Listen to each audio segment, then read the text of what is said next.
What's going on, good people of the internet? It is time for OnComicsGrounds.com's flagship podcast, Panel to Panel, where a bunch of folks shoot the breeze and talk about comic books and such. We are back here live once again for you good folks, but now we have changed the game for you good people, because no longer will we only talk about news here on Panel to Panel. Occasionally, we will talk about different breaking stories and whatnot, but primarily we are going to be switching gears and having a main topic for the entire show. Sometimes episodes will be longer, sometimes those episodes will be shorter, but we are here to talk about a very interesting topic this evening. But before we get to that, we are going to introduce ourselves. My name is James Portis. To my left, we have the amazing, the hardworking, the infinite knowledge of comics that she is, Mary. How you doing this evening? I am doing better than I have been. That's what's up. That's what's up. And then we have, to my right, the man who needs to catch up on Titans, but then is slow and is only on episode 3 of season 2. Hater. Travis, how are you doing this evening? Doing pretty well. Shaking off the old painting miniatures cobwebs. So that's fun. That's what's up. That's what's up. Don't forget that you can follow this podcast on iTunes. You can follow it on Google Play. You can follow it on Spotify. You can follow it on Stitcher Radio. You can follow it on YouTube if you subscribe to youtube.com/oncomicsground. You can follow us on Twitter at PGP_podcast. And you can follow the website on Twitter and Instagram at On Comics Ground, and check out the website every weekday where we have new reviews, new news articles occasionally, new solicitations when they come out, new previews every week. We have all this and more here at On Comics Ground. Put some hyphens between those words. .com. All right, so it's time to get into this topic. So we wanted to just have a casual evening with you folks and take it back a little bit and talk about some of DC Comics' most iconic animated TV shows, with DC Universe premiering Harley Quinn today, or was it yesterday? I forget. It was today, wasn't it? It was yesterday. Oh, yesterday? Oh, yeah, wait. I thought it was today because yesterday was Titan. Or am I crazy? No, it was yesterday. Okay, so Titans was I probably did it the same day. I'm crazy. All right, so yesterday, Harley Quinn had its first episode premiere, and that was fun. We'll get to that towards the end of the show, get some of our initial thoughts on that. But we're going to talk about some of DC Comics' other animated projects that have come out over the years. So we're going to start it off at the most iconic, the show that everybody knows, that is well known for some of the best jokes and some of the best memes of the superhero age. What am I talking about, folks? I'm talking about Super Friends. Travis, don't make the Black Vulcan joke. So, this show was one of those things that everybody had watched growing up, in that time period. It had those staple versions of the characters that everyone knew. It's pretty much the show that made Aquaman the meme that he is today, and it frustrates my heart, and I hate it, and I wish it would die. But also, I love the show because it gave so many kids the lifeblood to love Superman and Batman and Wonder Woman and the Wonder Twins of all things. So, Mary, what was your thoughts of this show as you were coming up? What? Oh, lordy.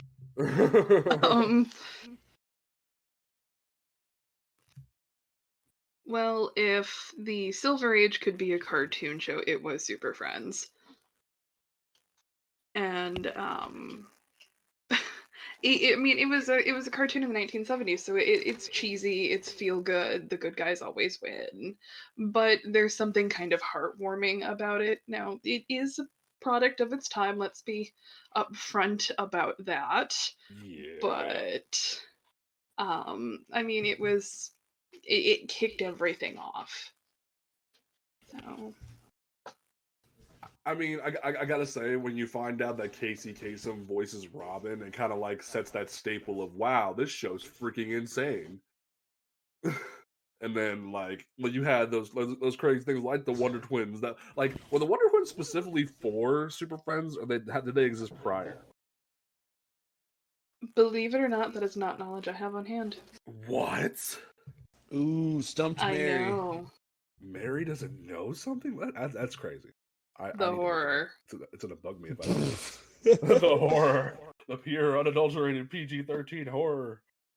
Apparently they premiered in a Super Friends Actually, no, they premiered on the show first. The first comic appearance was a show tie-in, though. Wow, that's crazy. But then they've even gone so far as to be in other mediums like their own comic book now, and they were on Smallville and stuff like that. So they have gone pretty far. Travis, did you ever watch Super Friends beyond like the occasional like TV show gag? Honestly, I watched a lot of Hanna-Barbera cartoons when I was growing up, and Super Friends was no exception to that. But my memories have been really skewed by what Adult Swim did to everything Hanna-Barbera related later on in my life. So I'm gonna refrain from doing the why don't they call you whitefish joke. Oh my god. But I do remember all like the zoom outs, all the cheesy when it would like change scenery and stuff. That was something that always struck me for some odd reason. But I also remember they always integrated Adam West Batman into these shows. It was always the cheesy, come on, Robin, let's go! Jump in G. Willikers, Batman! And then they kept going on like that up until... I remember they joined Scooby-Doo for a minute, too. Yep. Yeah. Yeah, I'm so glad I drowned that out with other cartoons. I mean, like, to be fair, like Mary said, it was a product of its time. It was, like, that first stomping block. And then, like, you find out that on a random episode that had Cyborg, you find out, dude from Ghostbusters played Cyborg, and it blows the frick out of your brain. Like some of the stars that were on this show, it blows your mind. Like Ernie Hudson as Cyborg, and then like I said, Casey Kasem as Robin, and like different things like that. It's insane, like the lengths they went to just for the show to exist. It is like, especially in a Hanna-Barbera time period. So yeah, like, and then what was crazy was recently on the new Scooby-Doo show that's on the Boomerang Network, they had Batman be in an episode, and it wasn't the same because they weren't even like referencing any of the old gags or anything. They were like, "Hey, Batman, you're here. This is the thing." So it shows how like we've sort of just left that show in the past, other than like memes, and it frustrates me. But I do think the strength of Super Friends and where that really worked is that there really hadn't been any other animated, DC properties since the Fleischer Superman animated shorts, which I mean were really the first of their kind, and they were the harbinger of every show that we're going to talk about tonight. And I mean, those were by large in a way propaganda. And if they weren't propaganda, they were problematic. But some of them are very problematic. So if we want to talk about product of its time, now, I mean, now don't get me wrong, most of them are good to watch, but others are just kind of ew. They were a little rough. There's an episode called Japatours. It's about Superman saving Lois Lane from Japanese saboteurs, and it was during World War II, so that should tell you everything you need to know. But Super Friends allowed for a world building, and it was a different medium than the Fleischer cartoons or the Batman film serial, Shazam film serials, the Superman TV show. And I've always found that, at least for kids, cartoons are a bit more accessible.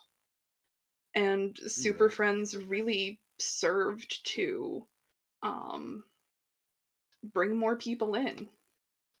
And it was just probably the first time that they were able to do that with the entire Justice League. So it wasn't just, okay, the Spider-Woman cartoon sold Spider-Woman books, the Spider-Man cartoon sold Spider-Man books, but this was the Justice League, or Super Friends, if you will. So there's, a whole bunch of different characters that it boosted. And I think that's ultimately where the strength with Super Friends was.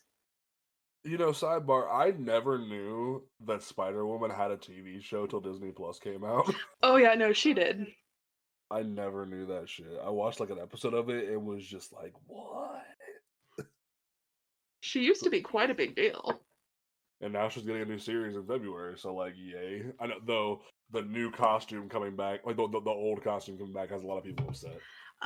I'm a little conflicted about it, but Fair. We'll have to talk about that when that book comes out.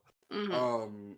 So from there, from the Super Friends and all their memeable glory, we have what I think can be easily said be like the cream of the crop that still hasn't fully been topped, which is, pardon the pun, yeah, Justice League, we'll talk about that, comes pretty close, but Batman the Animated Series, in terms of full scope and in terms of everything that it does in terms of cinematics, is still the best DC animated series. Am I wrong in saying that? I would couple it with the new Batman Adventures because for a lot of people, the two shows run together. That's what I was pretty much gonna like. Let's just include them together because it was like they're the same cast and the same storyline, pretty much. Same writers, Mhm. same animation, same everything. Like they just like changed it to like the boxy style to match the Superman animated series. So it was like, all right, cool. And what was crazy to think about those specific ones is that like I have an old DVD of the first go at Batman and Friends, and man, it's hard to believe that they marketed that towards children, honestly. 'Cause Mhm. You're not there's a wrong. whole lot of blatant murder, sex, drug use, prostitution, everything that Guns. Gotham is loved for is not stuff that should be on children's television, but I swear to you, I watch that every Saturday with a bowl of cereal. Same, bro. And what's crazy is like they kept it going so long in syndication that like all of us have probably seen almost every episode of the show. We grew up with it because they kept it going even on Kids WB and stuff like that. Mm-hmm. If you know And, like- Kevin Conroy's voice, it's because of this show. I Like, promise. Everyone thinks of him as the definitive Batman to the point that he's finally getting his shot to be a live action Batman in Crisis. I'm so excited. I was waiting for Right. that. I am so excited. You're excited for the entire event. Let's be real here. I am, but I'm not. Like I'm not quite cautiously optimistic. I'm kind of on the edge of my seat paranoid. But Why do you say that? because Crisis on Infinite Earth is one of my absolute favorite events across all of comics. I mean, it's huge. And if they fuck it up, I felt that coming. I mean, obviously, you guys know me. I am very fluid when it comes to adaptations You're because, adaptations, they're just, elements are adaptable. It's not going to be the same thing. And I think, expecting a panel by panel, page by page adaptation it's just why? Like, I want to see more creative elements added to it. And I know that it's going to be an event within the CW universe, and I'm fully expecting that, but there are key moments that have to happen. Otherwise, you're just running into a Civil War situation where the only thing that was brought over was Cap being mad at Tony and Tony being mad at Cap, and the whole event just fell apart after that because there weren't key moments from the storyline. So I mean, Flash is going to have his death. That's a given because we're seeing it in the show right now. Supergirl needs to have her death because it's one of the seminal moments in the character's history. Like, there's just very specific things that need to happen, and if and when they don't, y'all are gonna hear about it. I'm excited and terrified. We're gonna come back in January, and Mary's gonna be lit. Like, she's just gonna be so irritated. Mm-hmm. So my question for Mary then is, what do you feel like they maybe have bitten off more than they can chew by doing a shot for shot, panel to panel type of thing? Panel. Panel. No, that's not exactly what they're doing. I was just remarking that people who expect panel to panel adaptations in live action or cartoon, it's I don't want to say naive, but like a narrow view, as it were. Steep. Yeah, exactly. Okay. So let's swing it back over to Batman. Sorry. Mary's tangent time. Tangents are always a great thing. Don't you worry. And I kind of started it anyway by referencing Crisis, so it's great. So, in terms of Batman, when it came to the entire story, Heart of Ice became the iconic origin for Mr. Freeze for well over decades.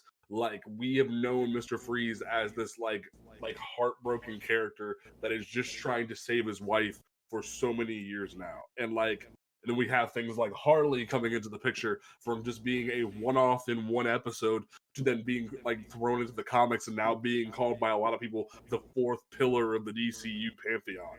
So yeah, a lot of people say that.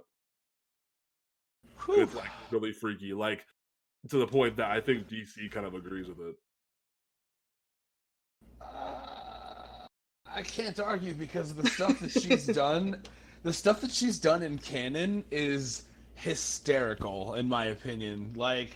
Okay, so that makes a lot of sense. Anyway, continue. Not only that, but she's taking the Birds of Prey and making it her movie next year, Travis. Yeah, there's that too. That's kind of huge confirmation. She's forerunning the revival of the DCEU. I mean, why not lean into your marketable characters? Exactly. Honestly, though. I mean, she is, and I know that this is gonna, curl a lot of toes, but she is the crowning achievement of the series. Yeah. Yeah. Sadly. Yeah. And what's crazy for me to think about is if she's the fourth pillar of the DC canon, that one exchange that she had in Heroes in Crisis can be put down as probably one of her most iconic, where she jacks Wonder Woman's lasso, ropes up Batman, pulls the kryptonite out of his belt, and gets away.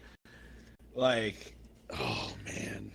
As much as it bugs me, for the character, it sort of makes sense because she fights with no sense of self-preservation. Yeah. And she's very much one of those. And especially when, someone who is crazy is even more emotionally disturbed than the average human. Most people. So there's that, and what's crazy, and that's what blows my mind is the fact that she's had that much of an impact. Hell, they even went a step further with things like the new Batman Adventures carrying over things like Tim Drake and Nightwing and stuff like that. They had that much development in that show. They kept that whole pantheon going. Mark Hamill and Kevin Conroy, you cannot argue, are the most iconic voices of Batman and Joker. I'm sorry, Tara Strong, and you can hate, you would probably agree with me. Arlene Zorkin is still the person that many people think about when it comes to Harley. To the point that she was Harley Quinn was based off of her from a soap opera gag. People will always know her for that. Yes, she was a dream sequence. Yeah, that's what's crazy about that. So.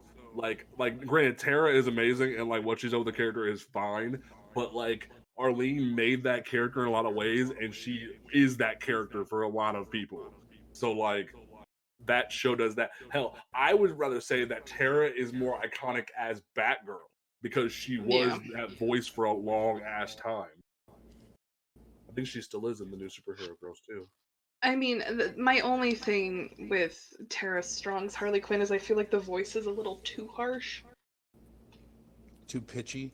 Yeah, it's a little too pitchy, especially compared to, when you go back and watch the animated series or whatnot, because Tara Strong didn't take over as Harley Quinn until Arkham City. Yep. But And what's crazy is that's my biggest complaint with her Harley is that it just sounds like a high-pitched Bubbles from Powerpuff Girls. That's all it is. It sounds like You've ruined me. Bro, tell me I'm wrong. That first time you open the door to the church in Arkham City and you just hear, coming through B-Man. It just sounds like an adult version of Bubbles who's, being overly sassy. It hurts you. Oh, yeah, literally, the pigtails make it too. And I love Tara Strong. I do. I used to subscribe to her Vine all the time. And now she has a TikTok. I wish she would get back on it she does Vine. But I get you. I hurt for you. Don't worry. But yeah. So I feel like you like watching me in agony. I feel like between my truth bombs and Mary's truth bombs, you're just always getting hit upside the head. That's okay though. That's okay. This is how we learn. So, is there any more thoughts on Batman the Animated Series, Stokes? Surprisingly, it ages pretty well. It very much does. Travis. I just, man, it's still as iconic as one could imagine today, honestly. It's almost, I would call it what I would say the proper icon to embody fucking kids WB every morning, you know what I mean? Yeah. Personally, I think that's the standard that Batman should be based against and not Frank Miller's Batgod. Oh, Batgod. Oh, she's speaking gospel, y'all. Y'all need to write that down. I give and I still say this, yes, Frank Miller penned the original Batgod, but Scott Snyder's the only one that can still get away with Batgod, and I stick by that statement. But yeah, we need to start moving away from Batgod and get back to the core of what detective is. I'm hoping that this new Robert Pattinson Batman might actually be that step in the right direction, if that makes sense. Right. Year one getting patched up, still getting beat up every night. Hell, apparently, Zoe Kravitz's new haircut has everyone thinking, ooh, we really are doing year one up in this bitch. Yes. But then there's rumors that Riddler might be in it, so they might do 0 year, and that kind of concerns me because 0 year kind of fell off in the end. That would be really bad. Anyway, so from there we go into the next big animated series from DC, which ironically enough ended up being Superman the Animated Series. Now, I only seen some episodes of Superman the Animated Series. I know, Mary, you're more acquainted with that show. Yep. She's just yep. So, for those who have never seen this show, can you give them the elevator pitch, as it were? 90s Batman comics, a 90s Superman comics. That's all it is. Just one done in ones kind of thing. No, I mean, it obviously, it's like I said, sometimes they'll pick up whole issues or whole storylines to do, but like Batman the Animated Series and the New Batman Adventures, it was largely just kind of organic creations. But if you read John Byrne in the 80s, Dan Jurgens in the 90s, that's the cartoon. Okay. In design, in tone, in essence, it's that. And I absolutely adore Superman from the 80s and 90s.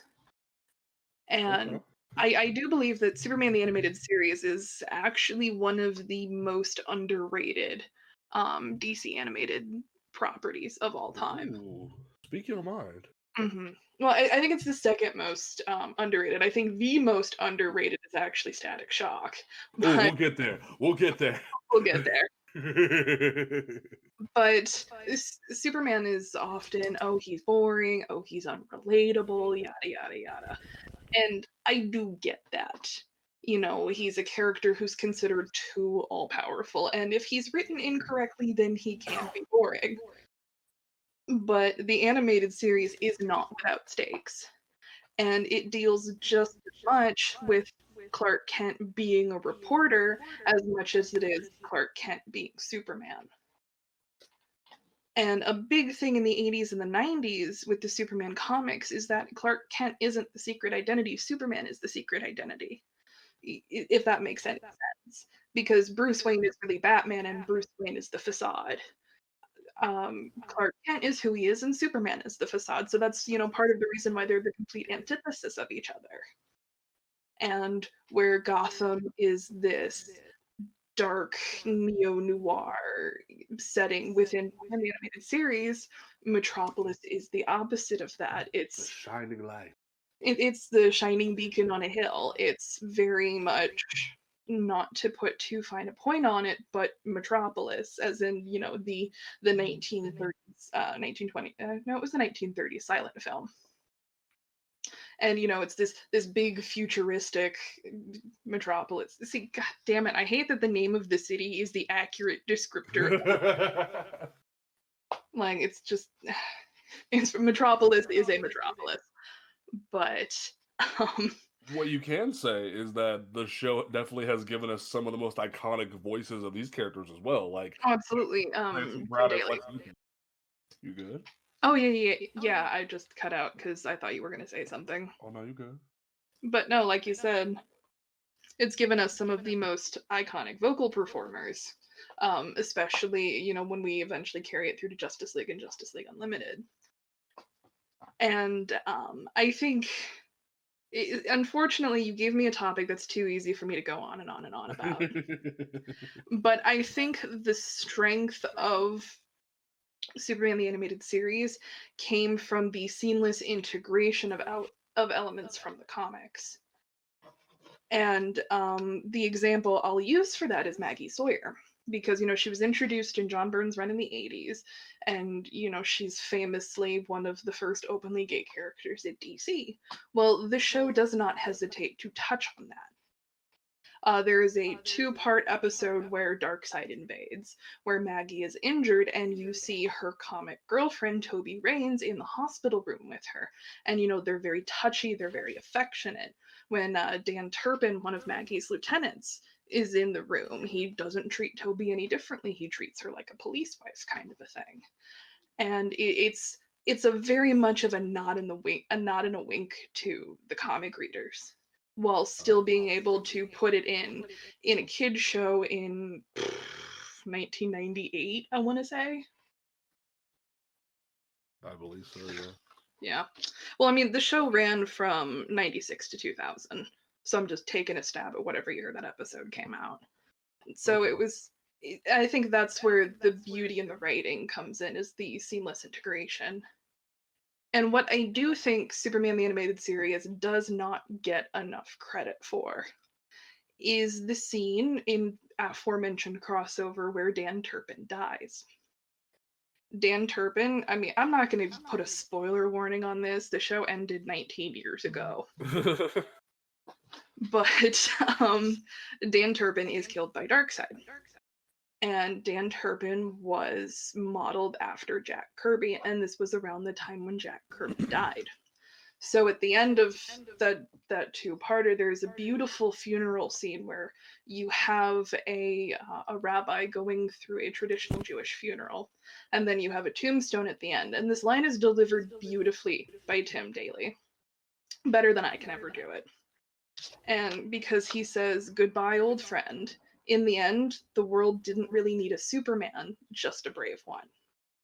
Oh, And that was the show's eulogy to Jack Kirby. And I Oh. think that is one of the most powerful moments in DC animated anything.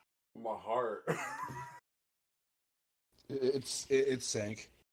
And like you and like when you think about it, he was killed by his own creation. Like, damn. That's Oh, brutal. Mary, you done heard us. The fact that I can pull that line from memory has me. You a beast. That's why we love you. But anyway, that's my feeling about Superman the Animated Series. If you genuinely enjoy Superman, sit down and watch it. Lois is fantastic. Jimmy is fantastic. It has that same bizarre, timeless feel that Batman the Animated Series does, because you can almost never seemingly place where in time these shows are happening, kind of a thing. Okay. So now that Mary's done had us all in our feelings for a hot minute. I should have written notes. This would have been slightly more comprehensible if I had notes. Oh no, that was still amazing. So Thank you for that. Now my heart hurts. Oh, so Travis, let's go to the future for a minute. Uh-oh. So I know where we're going. So the beautiful, the powerful, the edgy, the epitome of 2000s edge that was Batman Beyond. Oh, you hit the nail right on the head with the epitome of edge. Like they invented their own lingo. They had like hover cars. Like everything was here for this show. Suits that could seemingly move mountains on their own. Yup. Like anti-gravity was the biggest thing. Everything could be achieved.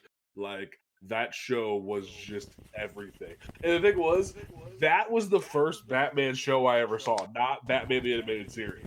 I distinctly remember watching Batman Beyond first.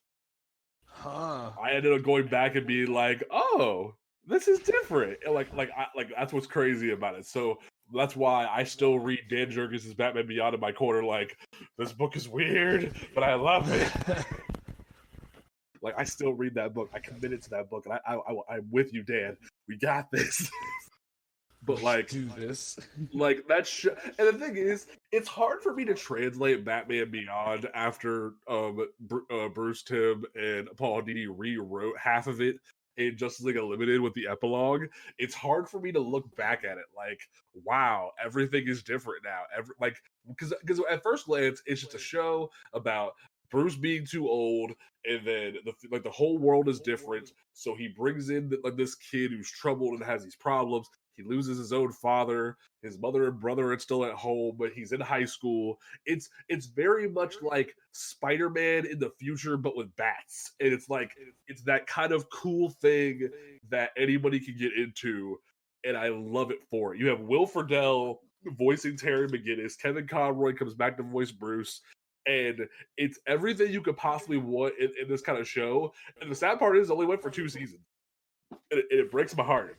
Like, I would love for a Batman Beyond return movie. Like, yes, we have Return of the Joker, but like that wasn't the end of the show. Like, I want like a special beyond just the epilogue. I want more. Damn it! Like, honestly, like. Oh, the show was amazing, but I need to point this out, that what Justice League Unlimited did to Terry's origin, where it basically was like, Batman is so slick that his sperm is in another man's testicles. Okay, no, it wasn't him though. It was Waller. Waller didn't put his sperm in somebody. He just made sure that like his DNA hit the egg into, well, obviously the sperm, but like they don't say that. They say it's like an injection into her arm or some shit. They make a point to say, like, Matt McGinnis didn't get to her, didn't get to do it.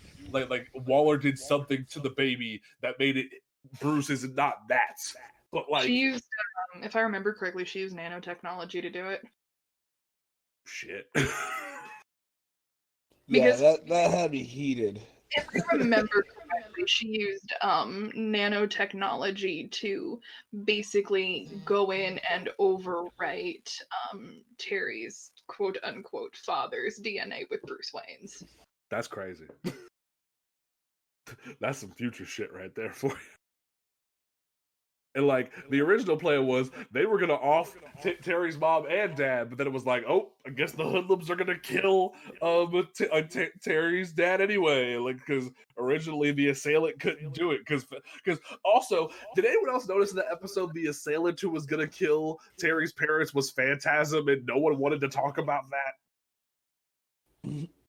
Like, that was so random that, like, they just forced Phantasm to be the killer and then never talked about it ever again. It was so weird. Didn't he go after her later? I thought so. I don't think they did. I don't think Phantasm was in Batman Beyond other than the epilogue. Because what happened was Phantasm ended up going, no, I can't do this. They're innocent.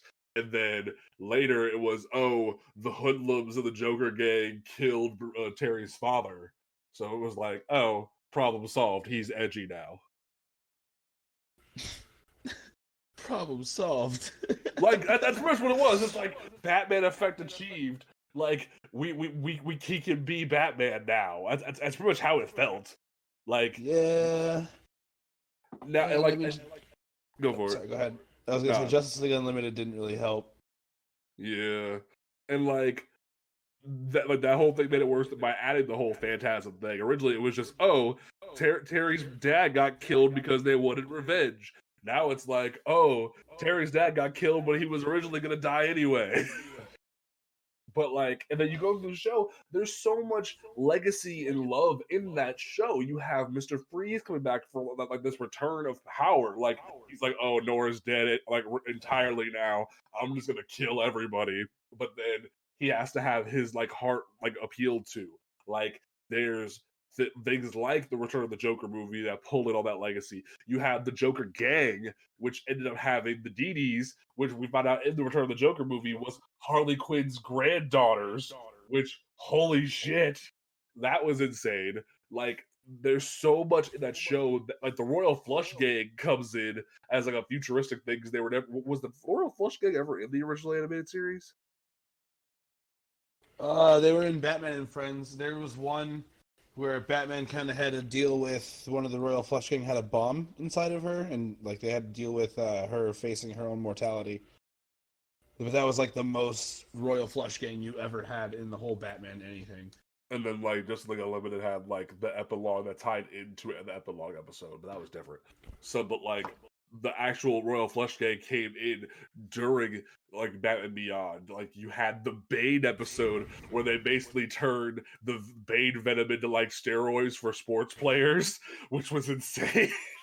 Yeah. like that show kept pushing the boundary of how much we could do legacy but not disrespect it. And then they capped it off with like, because at first it was like no one wanted to do Joker in that show. They were like, we're not going to do it. We're not going to reference it. He doesn't exist. Like, no. And then it was like, we're going to give him his own movie. And it's like, oh, that's crazy. To be fair, it was one of the craziest twists in like DC animation period. Like, you really did not see it coming, and when it happened, you're like, oh my god! And then he's the Joker before your eyes with like a slick turtleneck. And the thing was, like, when I still pride myself on being able to quote some of the lines from that movie that Mark Hamill did, because I remember watching it over and over and over again. Not only because I love Terry and I love that entire storyline, but then it breaks my heart seeing what happened to Tim. Like, how you gonna do my boy like that, y'all? Yeah, grown Tim got I don't know, this was good fodder for the plot, in my opinion. Yeah, pretty much. But like at the same time, it's like, ow. And the thing is, hell, speaking of that movie, we had like on top of that, throughout the entire series, we have Barbara Gordon becoming the new police commissioner in her father's stay. Like, now that her father is retired and probably dead at that point, like you have her as the commissioner and like still putting in work now that she's retired from duty as a superhero. That was one of the biggest things for me as a kid. Seeing her do that blew my mind. Like, yeah. I hate that the comics that Tim and Dini wrote made it canon that she had an affair with Bruce. Let's not talk about that. Who? Okay, No. no. In the comics that Bruce Timm and Paul Dini wrote, I don't remember which one it is, but one of them has a really weird boner for Batgirl and Batman. Oh, I wiped that from my mind. I remember. I remember that she had an affair with Bruce and got Bruce. Yeah, that's really weird. In a street fight. That's why was it Tim? I think it was Tim. I think it was Tim because that's why the whole bat sex thing happens in the Killing Joke was because of the fact that they were really pushing for that to happen.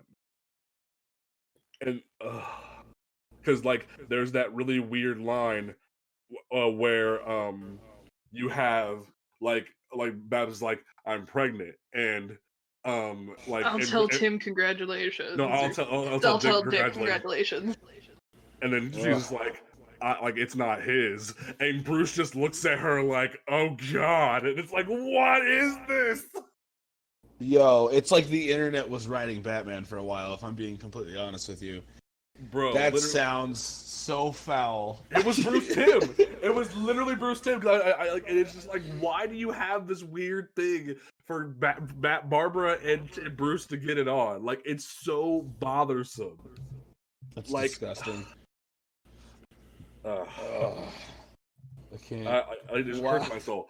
Anyway, we have more stuff to talk about. So I'm glad I could remind you all. So, Mary, before we go, what were your thoughts on Batman Beyond? I didn't like it as much as the others. Like, don't get me wrong, I do like Batman Beyond, and I watched it religiously. But in comparison to the rest of the others, it's not my favorite. Understandable. I thought Terry was whiny. What? What? I thought Terry was whiny. Why do you always have to come for my boys? First you come for Tim, now you come for Terry. Why you gotta do this to me? Quack, quack. Damn, she said quack, quack, James. Bro. Woo, caught you lacking. See, and the thing is, now I have to keep reading Bendis' Young Justice because they announced that Jackson and fucking and Arrowhead and fucking spoiler and of all people Sideways are joining the team in February, and I'm just like, oh my god, why? Wait, is interdimensional Spider-Man still a thing? No, as long as Didio says he is. Oh, it's just Spider-Man. It is, yeah. He because Didio has a really love for Sideways apparently. So Sideways is joining Young Justice, and it's really freaking weird. But out of left field, Arrowhead's coming back. Now, my first thought was, is that Mia? Can I have Mia back? And then I was like, oh no, it's Sissy. Okay, that's still good. Sissy's back, but like, I could have had Mia, you bastards. Like, I understand why like you're bringing Sissy back because it is Young Justice, but like you could have given me Mia, and I hate you for it. But I also understand. But like, oh, I hate it. Anyway, so from there, as Mary hinted to earlier, we can now talk about the pride and joy of the Panel to Panel podcast. That is Static Shock. Ugh. The show. This I have so many memories of this show from the original beat, gotta beat. Then they switched it to Little Romeo, and then like just the show itself having just the perfect representation of what the potential of a black superhero can be for mainstream audience. Like, it was so well done. It like captured a young black kid like dealing with gun violence to then being a superhero and dealing with the problems. There was racism episodes. There was episodes that dealt with like different issues like that. I think there was a domestic violence episode, but I don't remember on the top of my head because I think Frida was getting bullied or something. Like, they did a lot with that show, and it still is amazing. They tied it into the greater DC universe. They had Batman and Superman, and like it did so much, and I love it to this day. Like, Virgil Hawkins is so well developed. They brought Richie in as a full partner in the later seasons as Gear, which never fully happened in the comics, and it came even bigger with the show. And it's still this thing. To this day, you have people that are constantly like asking, why isn't Static in Black Lightning? Why isn't Static in Injustice? Well, he almost was in like twice. But like, why isn't Static in more things? Because of that show.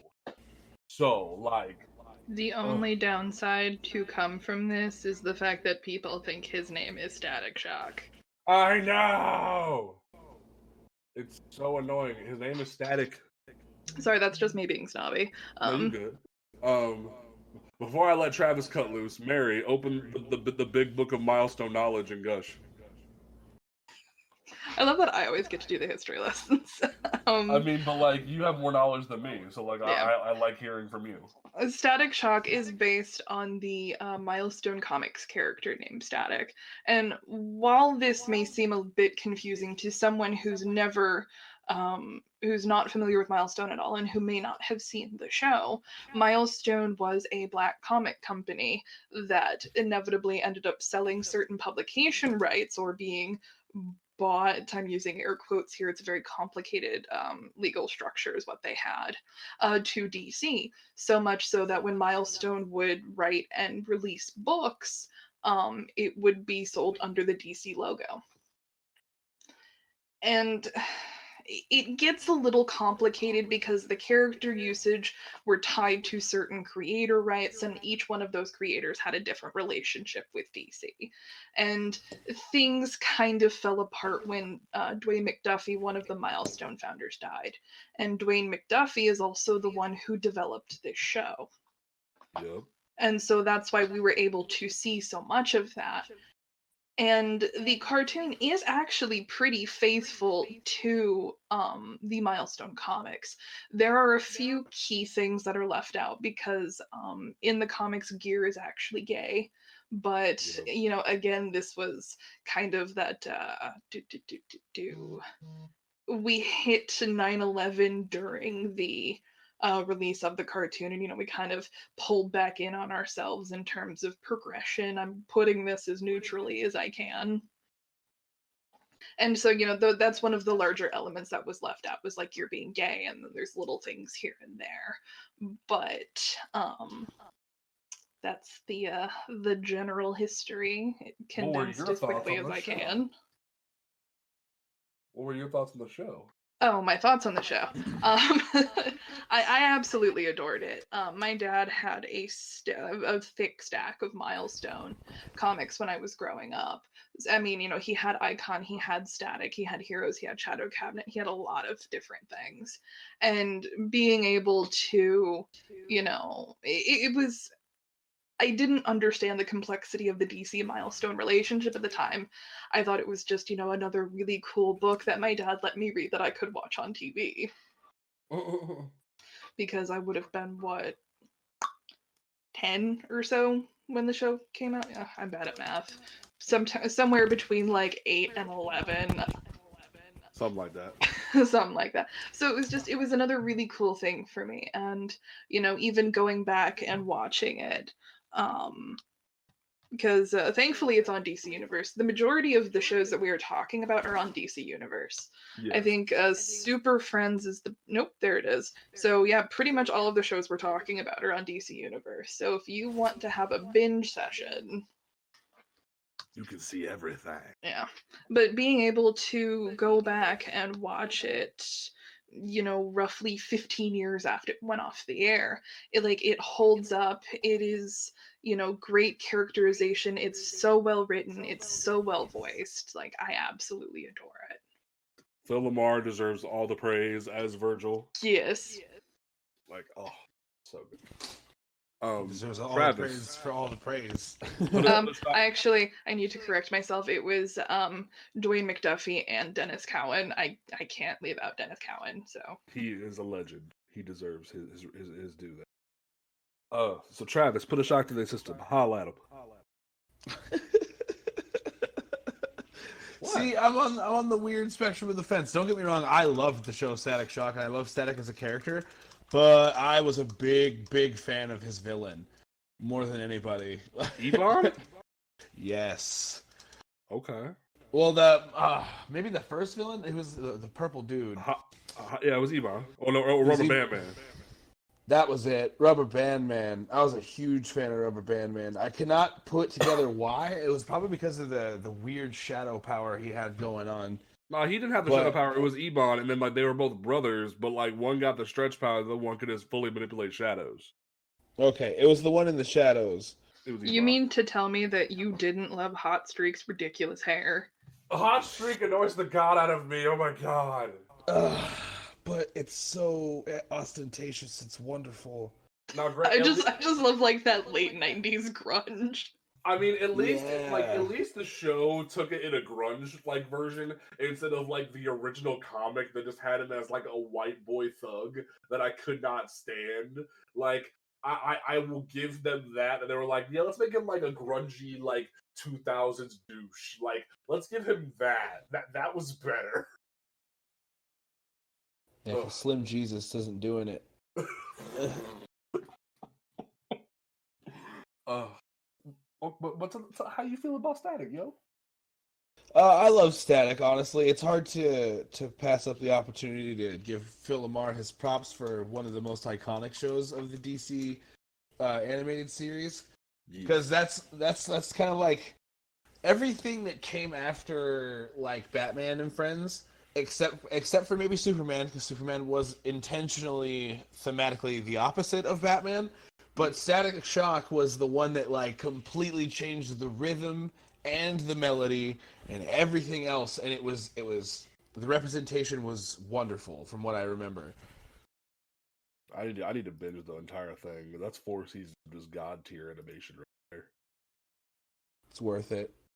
Like one episode that I'll always go back to is the Soul Power episode, because it kind of gives you that like that Black Lightning team up you always wanted, but like you're never gonna get because like other than like Young Justice, because you don't need it and it doesn't need to exist. Like it's sort of like that symbolic version of it, where you have old dude in the retirement home, but was once a superhero of his own right. He had a sidekick. He retired like after defeating his arch nemesis, but then when his arch nemesis returns again, all young and stuff, he like partners up with Static for one last go at it. Like that episode speaks more volume to me than like any Black Lightning Static team up could ever do, because it'll be hollow and forced just because fans want it. Versus with that, it was let's make our own character, let's make our own symbolism and what we could do with that thing, and have Static learn a really good lesson about history and legacy. That meant more to me.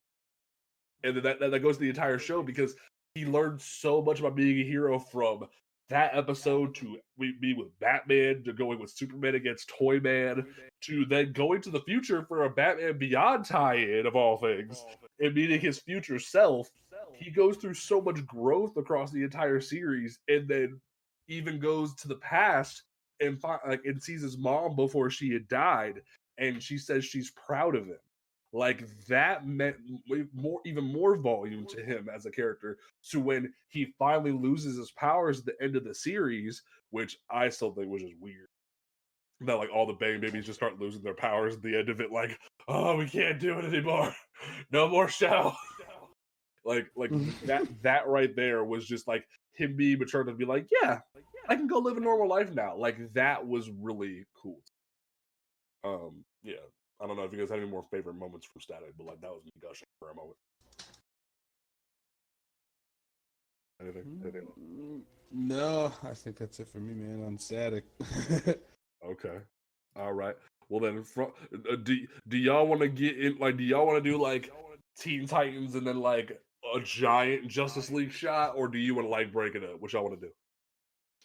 Well, so far we've been doing it chronologically. Okay. Fair enough.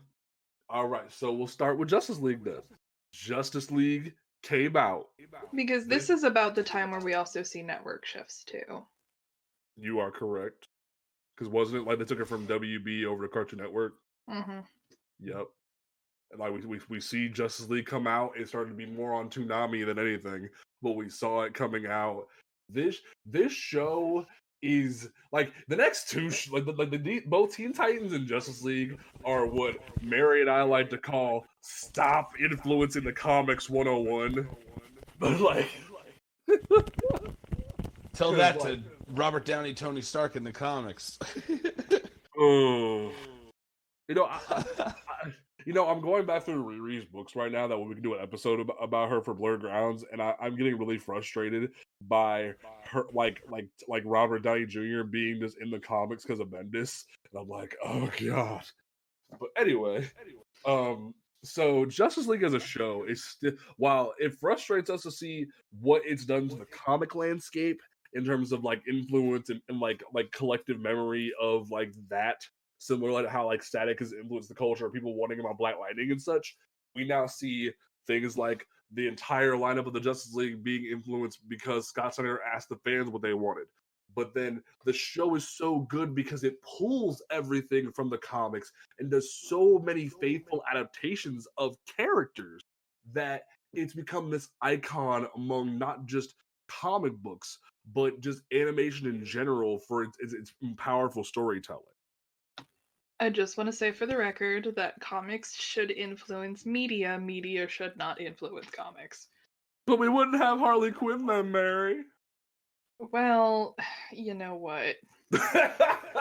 I guess that's a sacrifice I'm willing to make.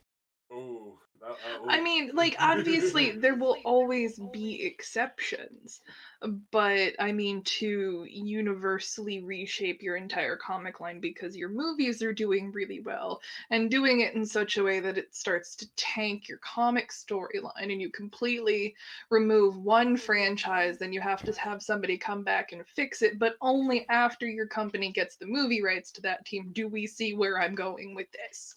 X-Men. Anyway. Oof. That was me and Mary throwing shade right there. I enjoyed that. It's 30 degrees colder in this shade, and it's November. So, Mary, your thoughts on Justice League? Justice League, and while I did actually end up preferring Justice League Unlimited a little more, just because... And before that we get too heavy into this, I do want to remark that I prefer Justice League Unlimited because of the wider range of characters that were used. The two shows quality level, they are about the same. Like, they're both fantastic shows. I just like that we got to see more characters. But Justice League specifically really kind of set the narrative for a whole new breed of fans. Because, you know, we're looking at roughly the 10-year marker when the new Batman adventures would have ended. So, I mean, you know, every 10 years, there's roughly a new crop of comic readers that go in. And, you know, more importantly, about 40,000 years in comic, you know, events had happened at that point. Characters have changed. The new millennium has happened. Yup.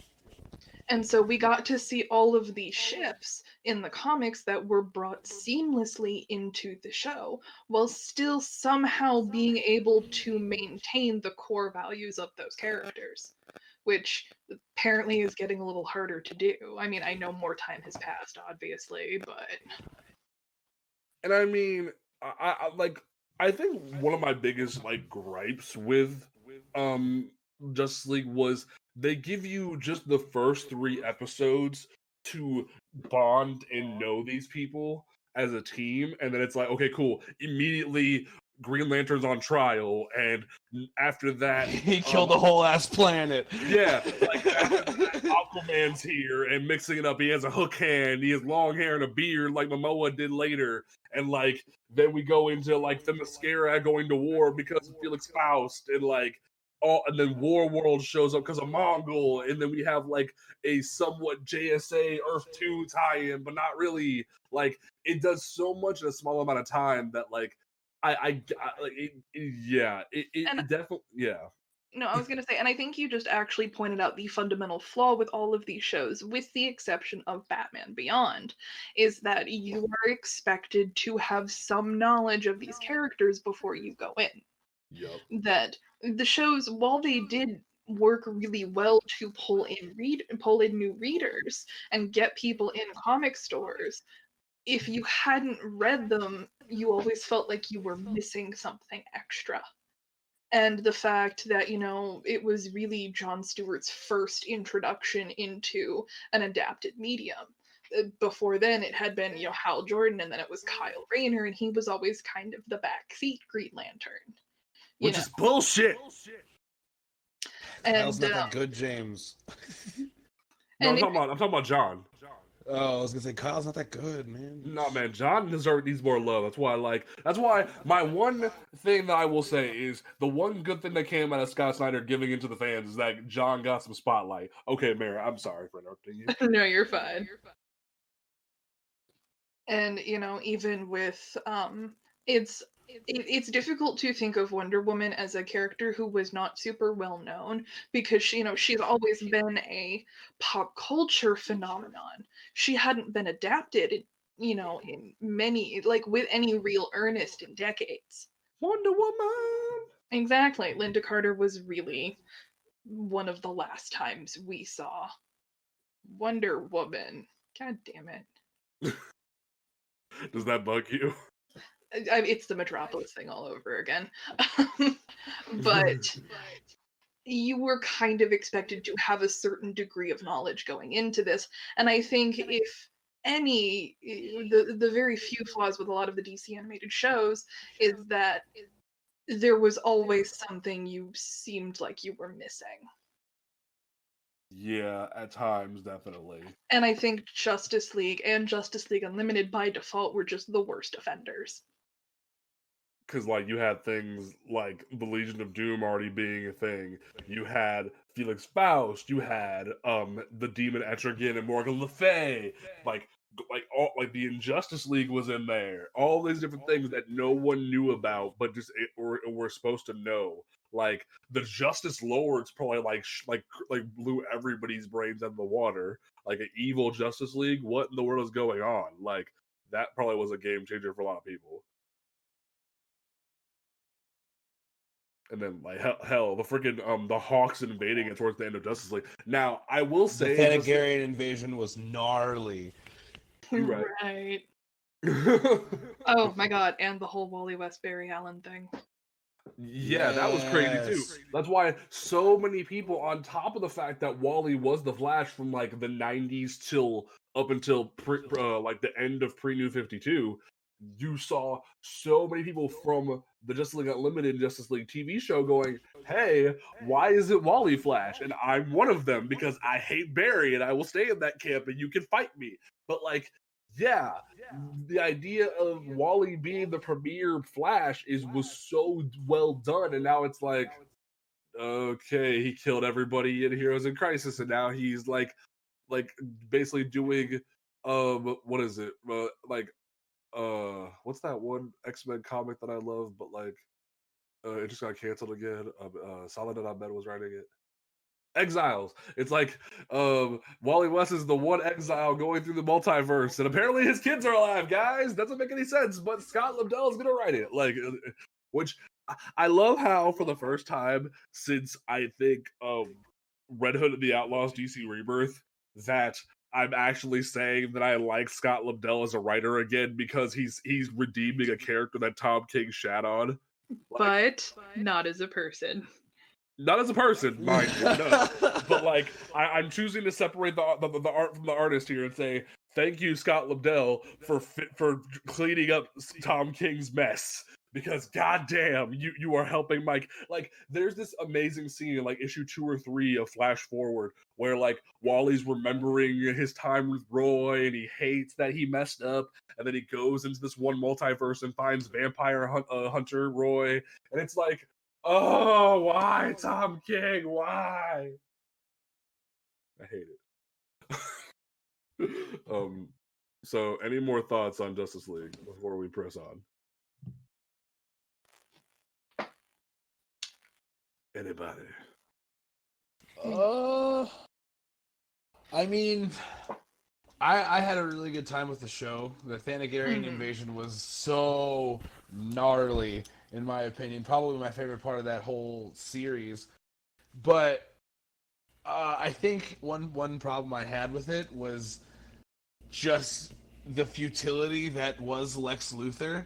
From what he was in the Superman show to what he became in Justice League, he was a joke in Justice League, honestly. Yeah. Although my favorite scene is when he takes over Wally's body and he's trying to figure out who the Flash is. Yeah, I have no idea who this is. I have no idea. That was wasn't that in Justice League Unlimited, or am I crazy? I don't. That's remember. Unlimited, I believe. So Yeah. It's kind of like Batman, the animated series. They all just kind of run together.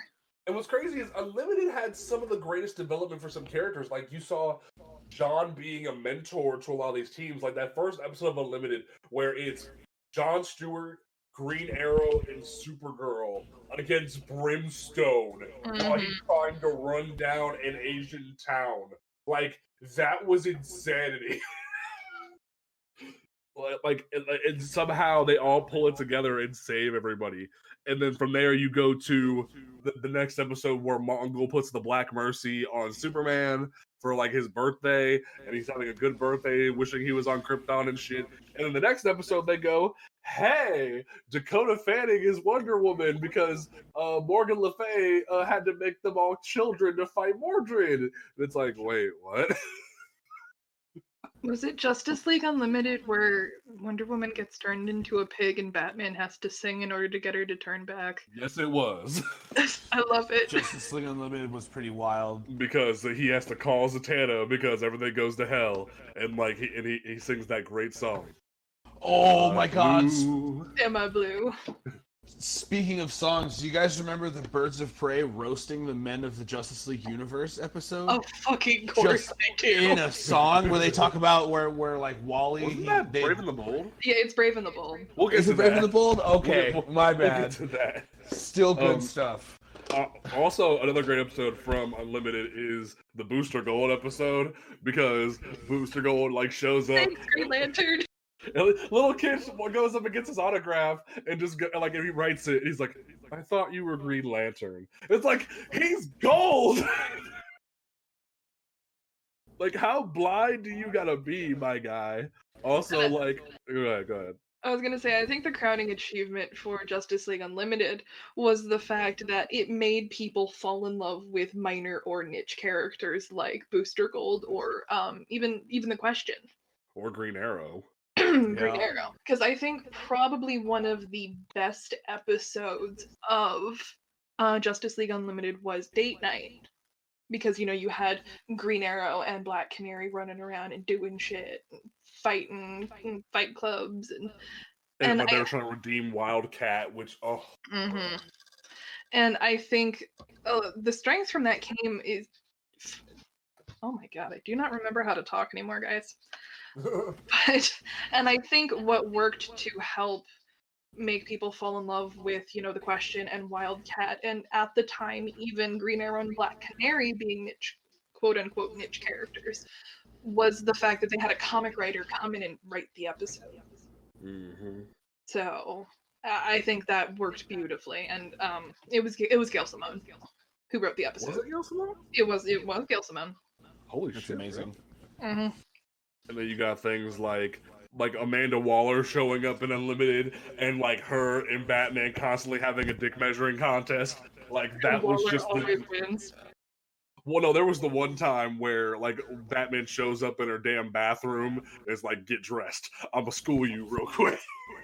But I mean, I'm sorry, her dick is always bigger though. You right. You can't shut down the wall. No, they call her the wall for a reason. And what's weird is Unlimited had a second season, but it was after Epilogue came out, and it was like these random episodes that like were just extra, like the whole Patriot thing, the Legion of Superheroes, and then like Fire and Ice have a team up episode, and then Green Arrow has another like random one. Hawkman shows up and throws a whole wrench into the entire Thanagarian thing. He's like, "Hey, you thought you were an alien, but in reality, you're an Egyptian queen who just has alien powers." Wait, what? Can we stop now? We know Hawkman mythology is confusing, but now you're just being crazy. And purposely confusing now. Like, you can't have both, damn it. Well, apparently, the current comic is trying to do both. But there's that. There's some of our thoughts on Justice League Unlimited. Like, obviously, those are all of our thoughts. We can go on for ages about Justice League Unlimited, but we are limited on time, so we're going to keep it moving. So, next up on the list is the anime bonanza that continues to baffle me to this day. That is TEENTITANS, Teen Titans. Let's go. Oh God, it And was see, it was DC's answer to the anime generation. it really was. And granted, it comes in with just straight fire, where it's like you see the Hive with their little like initiate video, and then you hear Ron Perlman like giving them their final test. Because Ron Perlman voices Slade the entire show. It's a kids show, so we can't call him Deathstroke in the early 2000s. But we'll call him Slade. And Slade. Like it was so intimidating, especially when Ron Perlman voiced him. It was so great, and like the show. And here's the thing: I will say, like, I will stand on my hill and say Young Justice is better than Teen Titans, but we'll get there. But at the same time, I will not knock Teen Titans for being an amazing show, a groundbreaking show for the sidekick generation.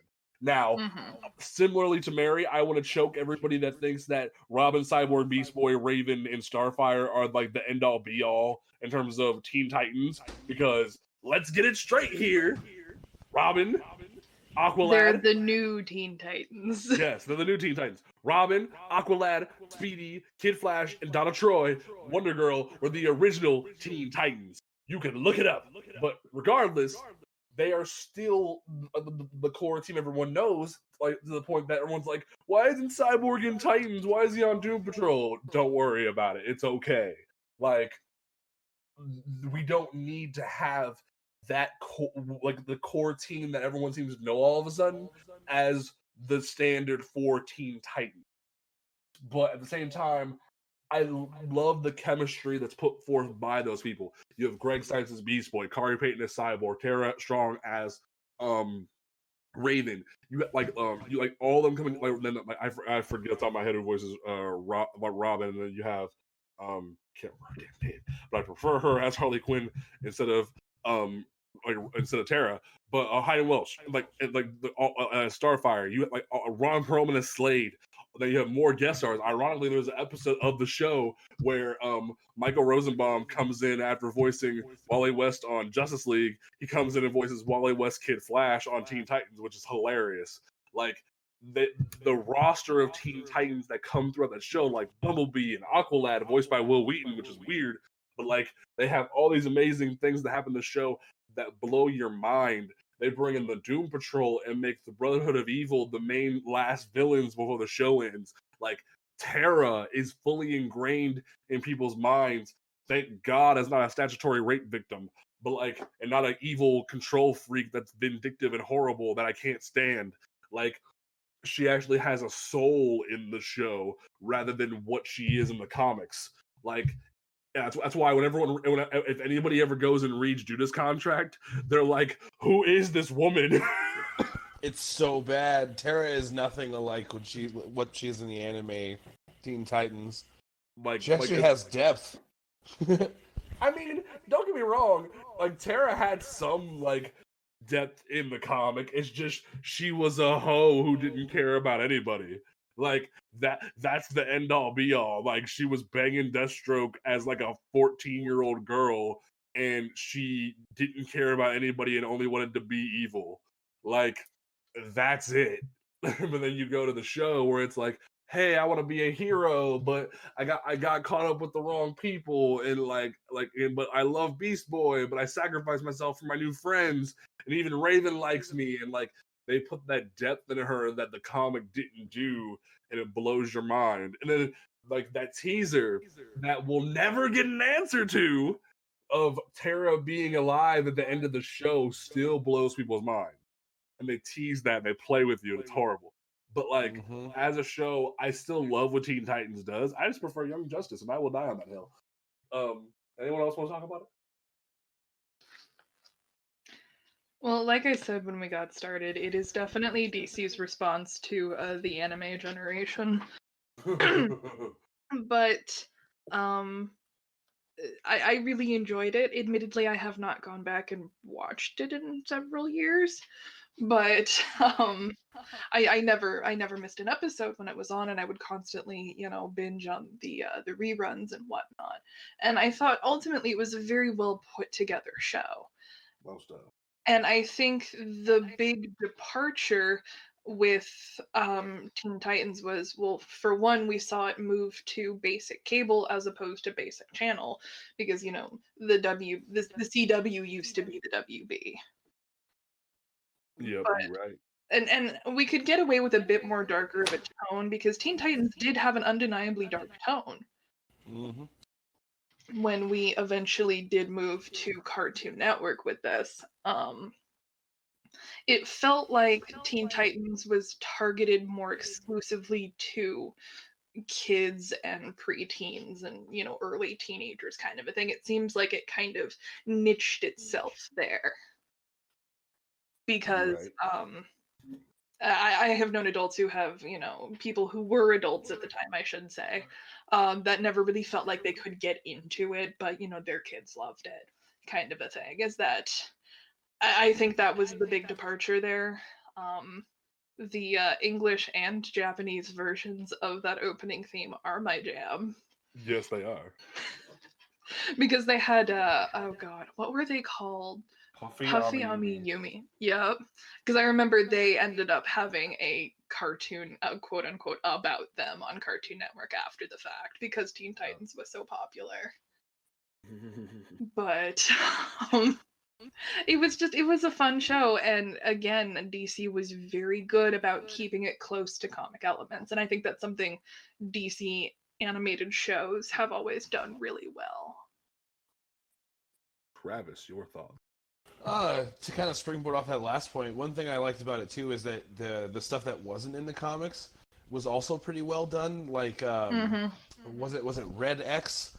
Ooh, Red Never X. got closure for that guy. Never He was got Jason closure for Todd, and that I will guy. stick to that fact. You have no facts. They say nothing about that.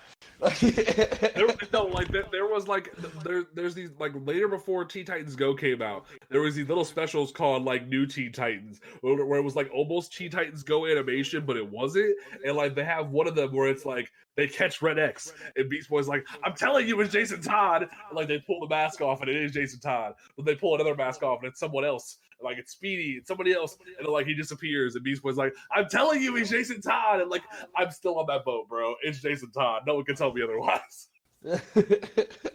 Well, another thing I liked about that show was that like it stuck to the lore pretty well, but it also did that daytime cartoon thing where it still kind of had a lesson at the end of the day. Oh, absolutely. Like I specifically remember the episode where Cyborg and Robin almost have a falling out because they're tripping over each other and they both want to take over the spotlight, and then eventually they try to do the sonic boom and literally like their legs tie together and they trip over each other.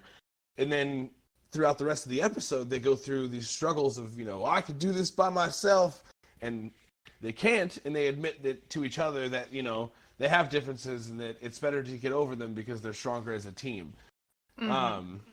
There were all kinds of different lessons like that in the show. Like, I got a huge "don't trust everybody, no matter how sweet they are" vibe from Terra and the Judas Contract. Ooh, yes. Because it was almost like Beast Boy was. It was depressing watching him struggle over Terra, regardless of. They never really hinted towards what exactly Deathstroke had on her, but it was strong enough to make her portray every good feeling she had got in Titan's Tower. Yeah. It also, now that I sit here and think about it, it also kind of introduced a bunch of kids to the concept of vegetarianism. It did. It really did. Because Beast Boy was so strongly vegetarian. Yep. Well, it makes sense, man. All the animals are him. And what does he say? I've been most of those animals. Yep. Right. Like so yes, definitely love for Teen Titans. And the last one before we like end this part of the episode, because this will be part one of a two-parter, because I just decided that it's okay. All right. So the last before one, we to put it this way, before we enter the modern era of DC, that works perfectly. That is the perfect way to do that. We have the last one. Like there's one more after that I want to start the next part with that is sort of in the era, but I want to have it be that springboard because I'm a gush and no one can stop me. So we have. Lord. Yeah, I'll get the Legion. Don't you worry about that. But for the younger generation, as Teen Titans and Justice League Unlimited wrapping up, we had Crypto, the super dog. dog. Like, Hate you, bro. Like, like that show was so good. Like, young kid, like was gifted Crypto by Superman to train and be the best boy ever. Like, you had Streaky, the super cat that randomly got powers to. Ace the Bat Hound shows up. It was short lived, but it was cute. I loved it. Like what are y'all's thoughts? I mean, the DC super pets are the best pets. You're right. honestly, because like I have to go back to comic feats because they didn't do it in Crypto the Super Dog, but Crypto does solo Superboy's entire rogues gallery trying to be adorable. Ooh, you're right. So definitely some love for that. Like, it definitely wasn't the longest running show. Like, it's not even available on DC Universe. That kind of tells you how short lived it was. But at the same time, I wanted to pay special homage to it. And since it's a very short thought, I guess we will have James's gushing moment before we go to the modern era. Mary, do you have any closing thoughts on Crypto the Superdog? I mean, Crypto is the bestest boy. So I have not actually seen the entire thing. I've seen a handful of episodes, but I have not seen the entire show. But I love Crypto, so it's gonna get an A+ from me. All right. So, before we go, we go into part 2, which we'll be releasing simultaneously with everything else. We have the Legion of Superhero. It was only 2 seasons. It was God tier. No one can tell me otherwise. Like, it was just, it was so good. You had the Legion of Superheroes coming from the 31st century to a young Clark Kent saying, "We need your help. We need you to come to the future and be the Superman we need you to be." Because they overshot it. They went too far young, but Clark still steps up and learns the lesson he needs to. And for the whole first season, you have them going up against the Fatal Five. You have them recruiting different members of the team. You have them like going up against cataclysmic threats. And then you go into season 2, where then the big bad that is end all big bads, Imperiax, shows up. The Ender of Worlds. Basically, Imperiax is basically like the Galactus of like the DC universe in a lot of ways for some people, because he just comes in and starts blowing up planets and swallowing planets with his negative energy. And it's just, he's going to be the overtaker of everything with his army. And it's so insane. So, and then season 2 kind of like dove off a cliff a little bit because they do a time jump. And then they go, hey, not only is Superman older now because he came back from, like, say, Justice League time to be part of the team again, we now have a clone of Superman that looks like 2000s Edge personified. Like, he has, like, dark eyeliner and has, like, kryptonite laser vision and is super ultra buff, and it like he can destroy anything. And we're calling him Superman X. Like, it was just, it was so... Like, I love it to death, bro. Like, that show... Superman X? Is this on DC Universe? Yes. Tell me it is. It is on DC Universe. Yes. Oh my, like, I have actually never seen it.